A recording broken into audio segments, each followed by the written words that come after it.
নমস্কাৰ মই ত্ৰিদীপ ভগৱতী এটা নতুন ভিডিঅলৈ আপোনালোকক স্বাগতম জনাইছো। আজি এনেকুৱা এগৰাকী অসমীয়াৰ কথা পাতিম যিগৰাকী অসমীয়াৰ কথা তেখেতৰ কেইদিনমান আগতে মৃত্যু দিৱস পাৰ হৈ যোৱাৰ পাছতো আমি কমকে পাতিলো। আজি এনেকুৱা এগৰাকী অসম সন্তানৰ কথা পাতিম যিগৰাকী অসম সন্তানে মোহাম্মদ আলী জিন্নাৰ সন্মুখত চকুত চকুত হৈ ক'বলৈ সাহস কৰিছিল যে অসমক আপোনালোকে কেতিয়াও পাকিস্তানৰ অংশ কৰিব নোৱাৰে, অসম ভাৰতৰ সৈতে থাকিব। আজি এনেকুৱা এগৰাকী ট্ৰাইবেল সকলৰ নেতাৰ কথা পাতিম যিগৰাকী নেতাক সেই সময়ত প্ৰচলিত জনজাতি জনগোষ্ঠীয় বৈষম্যৰ বাবে কটনলৈ পঢ়িবলৈ আহোঁতে ফাৰ্ষ্ট মেচত থাকিবলৈ দিয়া হোৱা নাছিল, এচিএছ পৰীক্ষাত উত্তীৰ্ণ হোৱাৰ পাছতো চাকৰি দিয়া হোৱা নাছিল, আৰু তাৰ পাছতো তথাকথিত মূলসুঁতিৰ অসমীয়াই তেখেতক জনজাতীয় পৰিচয়টোৰ বাবে আঁতৰাই ৰখাৰ বাবে বাৰে বাৰে প্ৰয়াস কৰি আহিছে। আজি এনেকুৱা এগৰাকী অসমীয়াৰ কথা পাতিম যিগৰাকী অসমীয়াই এসময়ত ব্ৰিটিছ ভাইচৰয়ে অসমলৈ কাঠ বিচাৰি আহোঁতে ব্ৰিটিছ ভাইচৰয়ৰ সন্মুখত কথা কৈ চকুত চকুত হৈ কথা কৈ কাঠৰ বাবে পৰ্যাপ্ত ধন অসমৰ বাবে আদায় কৰিছিল। আজীৱন অসম আৰু অসমীয়া মানুহৰ বাবে কাম কৰি যোৱা, বৃহত্তৰ অসমীয়া সমাজখনক সংগঠিত কৰিবৰ বাবে কাম কৰি যোৱা, নিজৰ জনগোষ্ঠী নিজৰ জনজাতিটোৰ সমান্তৰালভাৱে নিজৰ জনগোষ্ঠীটোক আগুৱাই নিয়াৰ সমান্তৰালভাৱে বৃহত্তৰ অসমখনৰ স্বপ্ন বুকুত বান্ধি ৰখা, অসম আৰু অসমীয়াৰ বাবে ৪৪ বছৰৰ জীৱনকালত নিজৰ লগতে নিজক সমৰ্পিত কৰি নিজৰ জনজাতিটোক আগুৱাই নিয়াৰ লগতে জাতিটোক আগুৱাই নিবলৈ প্ৰয়াস কৰা অসমীয়া এগৰাকীৰ কথা পাতিম, যাৰ কথা আমি কমকে পাতো, যাৰ কথা হয়তো আমি আটাইতকৈ বেছিকৈ পতাটো আজিৰ সময়ত দৰকাৰ। আজি আমি ভীমবৰ দেউৰীৰ কথা পাতিম, ভীমবৰ দেউৰীৰ জীৱনৰ বিষয়ে আলোচনা কৰিম। সেই অসমীয়া গৰাকীৰ কথাই আজি আলোচনা কৰিম। আজি আমি আলোচনা কৰিম ভীমবৰ দেউৰীৰ কথা, আৰু আপোনালোক আটাইয়ে জানে যোৱা ৩০ নৱেম্বৰ তাৰিখে ভীমবৰ দেউৰীৰ মৃত্যু দিৱস পাৰ হৈ গৈছে। মই প্ৰথমতে আপোনালোকক ক'লো যে ভীমবৰ দেউৰীক কিদৰে আমি তেওঁক যি সন্মান দিব লাগিছিল, যথোচিত সন্মান, তেখেতে পাবলগীয়া সন্মান, সেই সন্মান আমি আজিলৈ দিব পৰা নাই। ভীমবৰ দেউৰী সন্দৰ্ভে আমাৰ যিবোৰ ধাৰণা, আমাৰ যিবোৰ ক'বলগীয়া, আমাৰ যিবোৰ চিন্তা, সেই চিন্তা বৰ সীমিত। সেইবাবে এই ভিডিঅ'টোৰ জৰিয়তে আজি ভীমবৰ দেউৰীক বিচাৰিবলৈ চেষ্টা কৰিম আৰু কিদৰে সেই ব্যক্তিগৰাকীয়ে মাত্ৰ ৪৪ বছৰ সময় জীয়াই থাকি অসম আৰু অসমীয়াৰ বাবে কাম কৰিছিল সেই কথা আলোচনা কৰিবলৈ চেষ্টা কৰিম। আৰম্ভণি কৰিব বিচাৰিছো ভীমবৰ দেউৰীৰ জন্মৰ পৰা। ভীমবৰ দেউৰীৰ জন্ম হৈছিল ১৯০৩ চনত। তাৰ পাছত মেট্ৰিক পৰীক্ষাত তেখেত অৱতীৰ্ণ হৈছিল। মেট্ৰিক পৰীক্ষাত সেই সময়তে ৫টা বিষয়ত লেটাৰ মাৰ্ক পাই ভীমবৰ দেউৰী উত্তীৰ্ণ হৈছিল। তাৰ পাছত ভীমবৰ দেউৰী আহিছিল কটনলৈ পঢ়িবলৈ। কটন কলেজলৈ যেতিয়া ভীমবৰ দেউৰী পঢ়িবলৈ আহে, দেউৰী হোৱা বাবে, জনজাতীয় হোৱা বাবে সেই সময়ত অসমত যি বৈষম্য প্ৰথা আছিল, বৰ্ণ বৈষম্য, এই ধৰণৰ প্ৰথা বিয়পি আছিল আৰু কটনো তাৰ পৰা বাদ পৰি যোৱা নাছিল। কটনৰ প্ৰথম মেচত ভীমবৰ দেউৰীক থাকিবলৈ দিয়া হোৱা নাছিল। দ্বিতীয় মেচত ভীমবৰ দেউৰীয়ে আসন গ্ৰহণ কৰিবলৈ আৰম্ভ কৰিছিল, আসন গ্ৰহণ কৰিব লগা হৈছিল। সেই সময়ছোৱাত ভীমবৰ দেউৰী যেতিয়া কটনলৈ পঢ়িব আহে, সেই সময়ছোৱা বৰ গুৰুত্বপূৰ্ণ। তেতিয়া ভীমবৰ দেউৰীয়ে জনজাতীয় ব্যক্তিসকলক তথাকথিত মূলসুঁতিৰ অসমীয়াসকলে যি অৱহেলা কৰিছিল, যি ধৰণৰ তেখেতে তেওঁলোকৰ বিৰুদ্ধে বৈষম্যৰ নীতি আপোন কৰি লৈছিল, এই কথাবোৰ ভীমবৰ দেউৰীয়ে দেখিবলৈ আৰম্ভ কৰে। আৰু প্ৰথমতেই তেতিয়া তেওঁ বুজি উঠে যে অসমৰ মানুহৰ, অসমখনৰ যদি প্ৰকৃত অৰ্থত উন্নতি হ'ব লাগে, অসমৰ ট্ৰাইবেল মানুহৰ উন্নতি হ'ব লাগিব, জনজাতীয় আৰু তথাকথিত মূলসুঁতিৰ মানুহৰ এই বিভেদ আঁতৰিব লাগিব। তাৰ পাছত ভীমবৰ দেউৰী অধ্যয়নত অত্যন্ত চোকা আছিল বাবেই তাৰ পাছত তেখেত প্ৰশাসনিক পৰীক্ষাত অৱতীৰ্ণ হয়। প্ৰশাসনিক পৰীক্ষাত অৱতীৰ্ণ হয় এচিএছ হিচাপে ভীমবৰ দেউৰীয়ে স্থান লাভ কৰে। তাৰ পাছৰ ঘটনাটো আৰু বৰ গুৰুত্বপূৰ্ণ। ভীমবৰ দেউৰীয়ে যেতিয়া এচিএছ পৰীক্ষাত উত্তীৰ্ণ হয়, সেই সময়ত সেই চাকৰিটো তেওঁ এইবাবেই নেপালে কাৰণ সেই সময়ত দেউৰী এটা স্বীকৃত জনগোষ্ঠী নাছিল, জনজাতি নাছিল, যাৰ বাবে এচিএছ পৰীক্ষাত উত্তীৰ্ণ হোৱাৰ পাছতো ভীমবৰ দেউৰীয়ে প্ৰশাসনিক সেৱাৰ পৰা নিজকে আঁতৰাই ৰাখিব লাগিছিল, প্ৰশাসনিক সেৱা কৰাৰ সুযোগ পোৱা নাছিল। তাৰ পাছত ভীমবৰ দেউৰী কলিকতালৈ আইন পঢ়িবলৈ যায়। আইন পঢ়িবলৈ যেতিয়া কলিকতালৈ যায়, আপুনি গোটেই সময়খিনি মন কৰিব, সেই সময়ছোৱাত তেওঁ কটনত বৈষম্য দেখিছে, নিজেই এচিএছ পৰীক্ষাত বৈষম্যৰ মুখামুখি হৈছে। তাৰ পাছত ভীমবৰ দেউৰী কলিকতালৈ আইন পঢ়িবলৈ গৈছে। আইন পঢ়ি আহি ডিব্ৰুগড়ত তেখেতে ওকালতি আৰম্ভ কৰে। ডিব্ৰুগড়ৰ বাৰ এছ'চিয়েশ্যনটো স্থাপন কৰাৰ ক্ষেত্ৰত ভীমবৰ দেউৰীৰ ডাঙৰ ভূমিকা আছে। তাৰ পাছত এই সময়ছোৱা চলি থকাৰ মাজতে ইতিমধ্যে স্বাধীনতা আন্দোলন আৰম্ভ হয়। অসমত পমুৱা মুছলমানৰ সমস্যাটো ডাঙৰ হ'বলৈ আৰম্ভ হয়। সেই সময়ছোৱাত ১৯৩৩ চনত ভীমবৰ দেউৰীয়ে বুজি পায় অসমৰ যদিহে ট্ৰাইবেল মানুহখিনিক একগোট কৰা নাযায়, ট্ৰাইবেল মানুহখিনি আৰু মূলসুঁতিৰ তথাকথিত অসমীয়াৰ মাজত বিভেদ যদি আঁতৰাব পৰা নাযায়, অসমে এক সুস্থিৰ প্ৰদেশ হিচাপে কেতিয়াও অসমে স্থান লাভ কৰিব নোৱাৰে। তেতিয়া নগাঁৱত ভীমবৰ দেউৰীৰ নেতৃত্বত ট্ৰাইবেল লীগৰ অধিৱেশন আৰম্ভ কৰা হয়, ট্ৰাইবেল লীগৰ অধিৱেশন হয়। সেই অধিৱেশনত ভীমবৰ দেউৰীৰ যিটো অভিভাষণ, সেই অভিভাষণটো যেতিয়া চোৱা যায়, গম পোৱা যায় কিদৰে তেখেতে ট্ৰাইবেলসকলক যিদৰে শিক্ষা, স্বাস্থ্য আদি ক্ষেত্ৰত আগুৱাই নিয়াৰ কথা কৈছে, সমান্তৰালভাৱে অসমীয়া ভাষাটোৰ সুৰক্ষাৰ বাবেও ভীমবৰ দেউৰীয়ে কথা কৈছে। সেই সময়ছোৱাতে এক গুৰুত্বপূৰ্ণ সিদ্ধান্ত তেওঁলোকে লয় যে 1941 চনৰ যিটো লোকপিয়ল হ'ব, তাত 28 লাখ মানুহে নিজকে ট্ৰাইবেল বুলি চিহ্নিত কৰিব।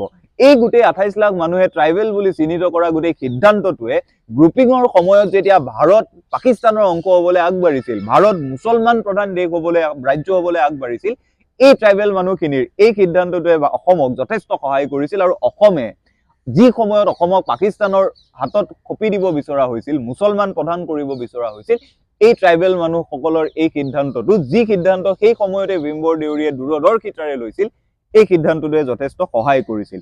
তাৰ পাছত যেতিয়া ভীমবৰ দেউৰী অসমলৈ ঘূৰি আহে, অসমত ট্ৰাইবেল লীগৰ বাবে কাম কৰে, ট্ৰাইবেলসকলৰ বাবে কাম কৰে, নিজৰ জেগাত যিখন গাঁৱৰ পৰা ভীমবৰ দেউৰী আহিছিল তাত প্ৰাথমিক শিক্ষাৰ বাবে কাম কৰে, এডাল্ট এডুকেশ্যনৰ বাবে কাম কৰে, কাৰণ সেই সময়ত যথেষ্ট ট্ৰাইবেল মানুহ নিৰক্ষৰ আছিল।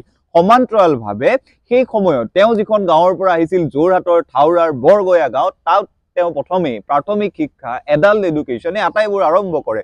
এটা কথা এটা সময়ত স্পষ্ট হয় যে অসমৰ যিটো পমুৱা মুছলমানৰ সমস্যা, এই সমস্যাটো যথেষ্ট বৃদ্ধি পাইছে। পমুৱা মুছলমানসকলক ব্ৰিটিছে অসমত থকা যিসমূহ ভূমি, যি ভূমিত খেতি হোৱা নাছিল, সেই ভূমিত খেতি কৰিবলৈ মৈমনসিং তথা বাংলাদেশৰ আন আন প্ৰদেশসমূহৰ পৰা আনিবলৈ আৰম্ভ কৰে।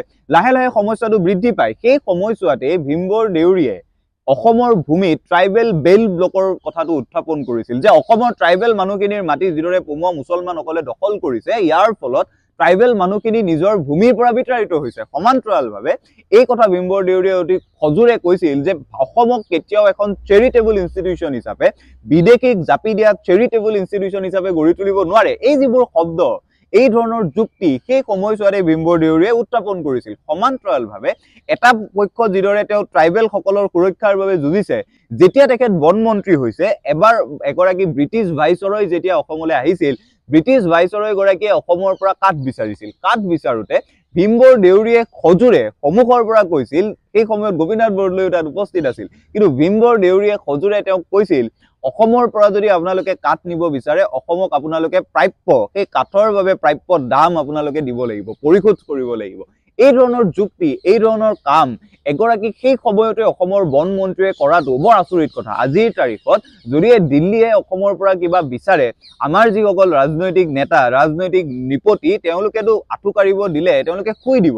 গতিকে এই সময়ত আপুনি সেই ধৰণৰ এটা ৰাজনীতিকৰ পৰা এই ধৰণৰ অসম প্ৰেম আশা কৰিব নোৱাৰে। কিন্তু তেতিয়াই যেতিয়া অসমৰ ভাৰতৰ চৰকাৰ নাছিল, ব্ৰিটিছৰ চৰকাৰ আছিল, তেতিয়াই ভীমবৰ দেউৰীয়ে সাহসেৰে অসমৰ কাঠৰ বাবে প্ৰায় 4 কোটি টকাৰ এক পৰিমাণ আদায় কৰিবলৈ সক্ষম হৈছিল, আৰু ব্ৰিটিছ ভাইচৰয় গৰাকীয়ে সেই টকা পৰিশোধ কৰিবলৈ বাধ্য হৈছিল। গতিকে বুজা যায় যে ভীমবৰ দেউৰীৰ মাজত গ্ৰুপিঙৰ ক্ষেত্ৰতে ভীমবৰ দেউৰীৰ ভূমিকাৰ কথা যদি আমি আলোচনা কৰোঁ, ট্ৰাইবেলসকলক সংগঠিত কৰাৰ ক্ষেত্ৰত ভীমবৰ দেউৰীৰ ভূমিকাৰ কথা যদি আলোচনা কৰোঁ, পমুৱা মুছলমানৰ সমস্যাটোক সজোৰে উত্থাপন কৰাৰ ক্ষেত্ৰত তেখেতৰ ভূমিকা যদি আলোচনা কৰোঁ, এটা কথা নিশ্চিত যে ভীমবৰ দেউৰীৰ মাজত অসমৰ প্ৰতি দুৰ্বাৰ প্ৰেম আছিল, আৰু এই দুৰ্বাৰ প্ৰেমে তেখেতৰ আটাইবোৰ কামক পৰিচালিত কৰিছিল। আটাইতকৈ গুৰুত্বপূৰ্ণ কথাটোলৈ আহোঁ। গ্ৰুপিঙৰ সময়ত আমি আটাই আলোচনা কৰোঁ যে গোপীনাথ বৰদলৈৰ নেতৃত্বত সেই সময়ত মহাত্মা গান্ধীৰ সহযোগত অসমে গ্ৰুপিঙত পাকিস্তানৰ অংশ হোৱাৰ পৰা বাচিব পাৰিছিল। কিন্তু যিগৰাকী ব্যক্তি গোপীনাথ বৰদলৈৰ কাষে কাষে থিয় হৈছিল, যিগৰাকী ব্যক্তিৰো সমানে অৱদান আছিল, সেই ব্যক্তিগৰাকী হৈছে ভীমবৰ দেউৰী। হয়তো গোপীনাথ বৰদলৈৰ কথা আমি এইভাৱে আলোচনা কৰোঁ কাৰণ তেখেতৰ কথা বেছি চৰ্চিত হয়, কিন্তু ভীমবৰ দেউৰীৰ অৱদান গোপীনাথ বৰদলৈৰ সমান নহ'লেও তেওঁতকৈ কম নহয়। ভীমবৰ দেউৰীয়ে সেই সময়তে মহম্মদ আলী জিন্নাৰ চকুত চকুত হৈ ক'বলৈ সাহস কৰিছিল যে অসম কেতিয়াও পাকিস্তানৰ অংশ হ'ব নোৱাৰে। এই যিবোৰ সাহসী কাম, এই সময়ছোৱাত গোপীনাথ বৰদলৈৰ কাষত যিটো সময়ত ভাৰতৰ সৰ্বভাৰতীয় নেতৃত্বই অসমক এক কথাত আওকাণ কৰাৰ কথা উত্থাপন হয়, ভীমবৰ দেউৰীয়ে কিন্তু গোপীনাথ বৰদলৈৰ কাষত থাকি অসম যাতে পাকিস্তানৰ অংশ নহয় সেই কথা নিশ্চিত কৰিছিল। গ্ৰুপিঙৰ সময়ত জিন্নাৰ সৈতে ভীমবৰ দেউৰীৰ হোৱা যুক্তি তৰ্কৰ কথা আমি আটাইয়ে যেতিয়াই এতিয়া অনুধাৱন কৰিম, আমাৰ আটাইৰে মনত পৰিব যে তেওঁৰ ভূমিকা কি গুৰুত্বপূৰ্ণ আছিল, তেওঁৰ ভূমিকা কিয় বেছি গোপীনাথ বৰদলৈৰ সমানে সমানে গুৰুত্বপূৰ্ণ আছিল। অসমৰ বিদেশী সমস্যাৰ কথা মই ইতিমধ্যে আপোনালোকক কৈছোঁ, কিদৰে বিধানসভাত যুক্তি তৰ্কৰে ভীমবৰ দেউৰীয়ে উত্থাপন কৰিছিল সমান্তৰালভাৱে এই আটাইবোৰ ঘটনা ঘটি থকাৰ সমান্তৰালভাৱে ভীমবৰ দেউৰীয়ে কিন্তু নিজৰ দেউৰী জনজাতিটোক আগুৱাই নিয়াৰ বাবে নাৰী শিক্ষাৰ প্ৰচলন কৰাৰ বাবে প্ৰাথমিক শিক্ষাৰ প্ৰচলন কৰাৰ বাবে এডাল্ট এডুকেশ্যন অনাৰ বাবে স্বাস্থ্য সেৱাৰ প্ৰসাৰৰ বাবে নিজৰ জনজাতিটোক আগুৱাই নিয়াৰ বাবেও তেখেতে কাম কৰিছিল মূল কথাটো হৈছে যে এই আটাইবোৰ কাম কৰি থকাৰ পাছতো দেউৰী পৰিচয়টো থকাৰ পাছতো অসমীয়া ভাষাৰ বাবেও তেখেতে কাম কৰিছিল গতিকে এক কথাত আমি ক'ব পাৰো যে ভীমবৰ দেউৰীৰ জীৱনটো সেইভাবে বিচিত্ৰপূৰ্ণ সেইভাবে গুৰুত্বপূৰ্ণ কাৰণ তেখেতে নিজৰ জনজাতীয় পৰিচয়টোৰ সমান্তৰালভাৱে অসমীয়া বৃহত্তৰ সমাজখন গঢ়াৰ বাবে কাম কৰিছিল আৰু তাৰ বাবে যিটো সময়ত জীয়াই থাকোতে মানুহজনে জনজাতীয়ভাৱে বৈষম্যৰ সন্মুখীন হৈছিল জীয়াই থকাৰ সময়ত কটনৰ হোষ্টেলত তেখেতক একমাত্ৰ বৈষম্যৰ বাবে থাকিবলৈ দিয়া হোৱা নাছিল একমাত্ৰ বৈষম্যৰ বাবে তেখেতক প্ৰশাসনিক সেৱাৰ চাকৰিটো দিয়া হোৱা নাছিল মৃত্যুৰ পিছতো যদি আমি তেখেতৰ কথা আলোচনা নকৰো কেৱল দেউৰী হোৱাৰ বাবেই যদি তেখেত আমাৰ মূল খুঁটিৰ আলোচনাবোৰৰ পৰা বাদ পৰি যায় আমাৰ উত্তৰ প্ৰজন্মবোৰে ভীমবৰ দেউৰীক কিন্তু চিনি নেপাব গতিকে মই এইভাবেই আজি ভিডিঅ'টো প্ৰস্তুত কৰিছো আৰু আহ্বান জনাম আমাৰ মাজত থকা এতিয়াও যদি এই ধৰণৰ বৈষম্য আছে এই ধৰণৰ বৈষম্য আমি এইভাবে আঁতৰাব লাগে কাৰণ ভীমবৰ দেউৰী কেৱল দেউৰীসকলৰ নায়ক নহয় অসমীয়া জাতিটোৰ নায়ক ভীমবৰ দেউৰী অসমীয়া জাতিটোৰ পৰিচয় ভীমবৰ দেউৰীৰ সাহস ভীমবৰ দেউৰীৰ উদ্যম ভীমবৰ দেউৰীয়ে জাতিটোৰ বাবে কৰা কামখিনি অসমীয়া জাতিটোৰ গৌৰৱ কেৱল দেউৰীসকলৰ গৌৰৱ নহয় ভীমবৰ দেউৰীক সেইভাবে জাতিটোৰ গৌৰৱ হিচাপে জীয়াই ৰখাৰ বাবে আমি আটাইয়ে কাম কৰা উচিত এক আটাইতকৈ গুৰুত্বপূৰ্ণ কথাটো কৈ সামৰিম